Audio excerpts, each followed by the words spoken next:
Ito na yung kinilaw natin, guys. Yan na siya. Kita nyo? Lalagyan ko pa siya ng black sauce. Ito yung sauce namin dito. Apa tawag nito? Ketchup.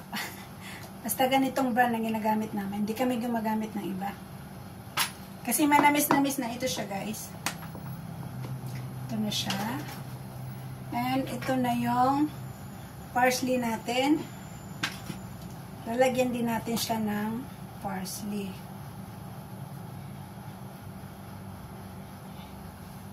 Ayan. Marami.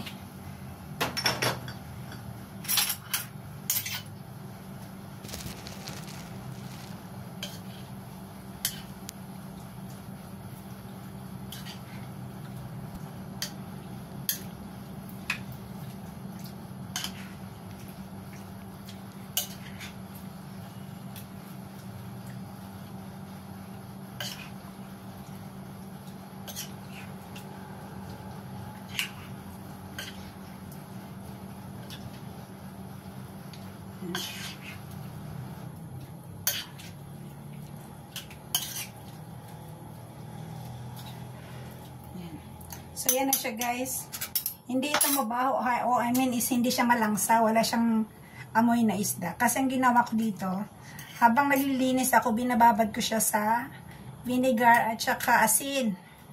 So, salt. Vinegar and salt. Para matanggal yung langsa niya. At saka, may kalamansi pa. At saka, may vinegar. May luya. Wala na talaga siyang langsa. So, ito na siya. Yan. Pabuhan niya, guys. Saglit pakita ko sa inyo, ha. Ito. Sarap. Masarap yung isda kasi fresh. At saka mas maganda yung ganito kaysa maliliit kasi natatanggal yung tinik niya. Madali siyang kainin. So, ito na.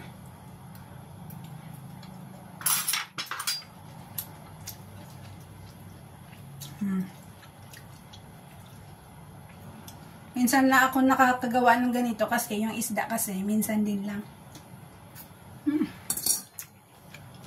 Ganito yung hitsura niya, guys.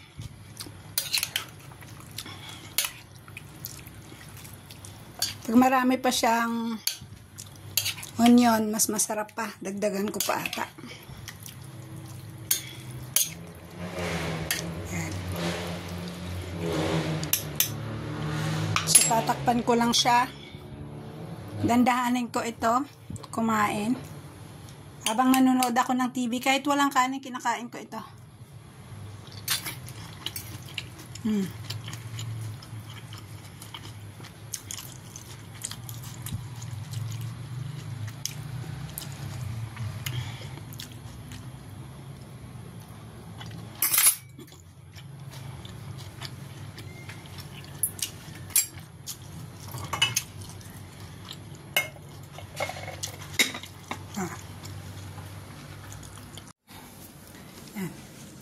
Sinilip ko yung mga bata tulog na.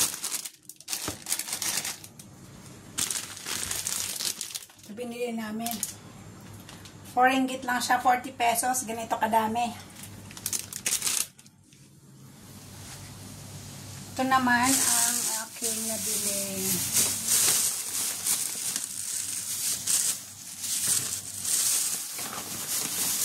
Ang palaya ko, guys. Ang palaya ko is 7 ringgit. Ano to? 50 din. Parang sa ano din, parang sa atin. Yung palaya ko, 50 ang kilo. Ayan. Wala pa ata itong, ano, wala pa siyang 1 kilo.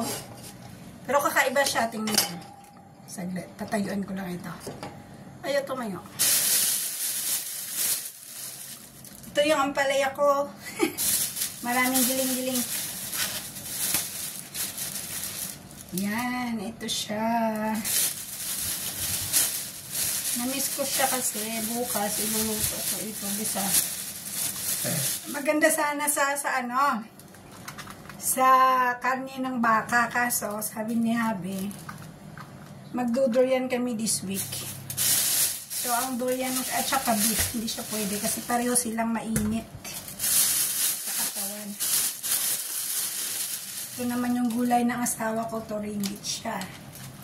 So, dapat ilalagay ko siya muna sa vegetable section.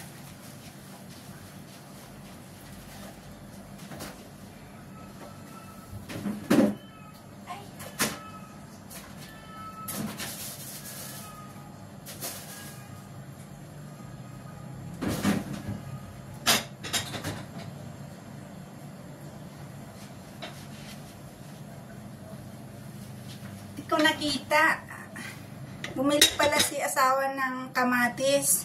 So, ang ating kinilaw, lalagyan ko siya ng kamatis. Hiwain ko rin siya.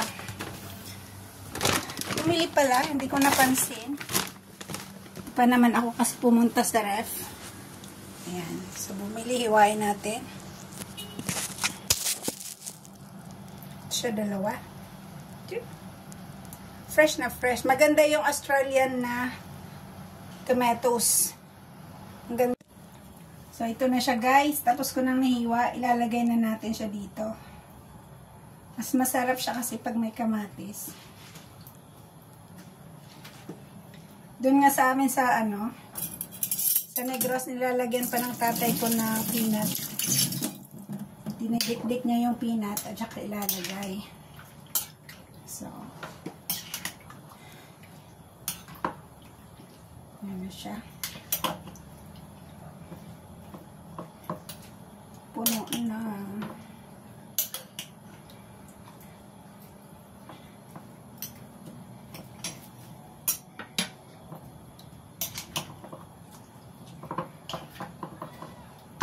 Ayan.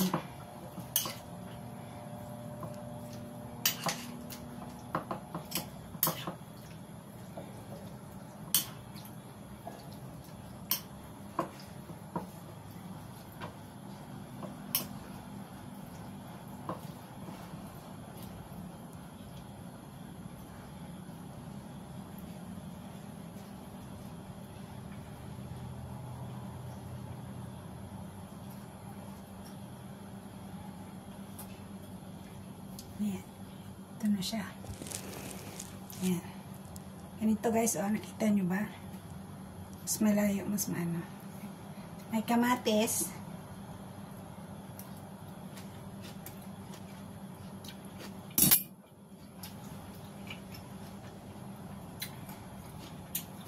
Kulang siya ng asin. Dagan natin.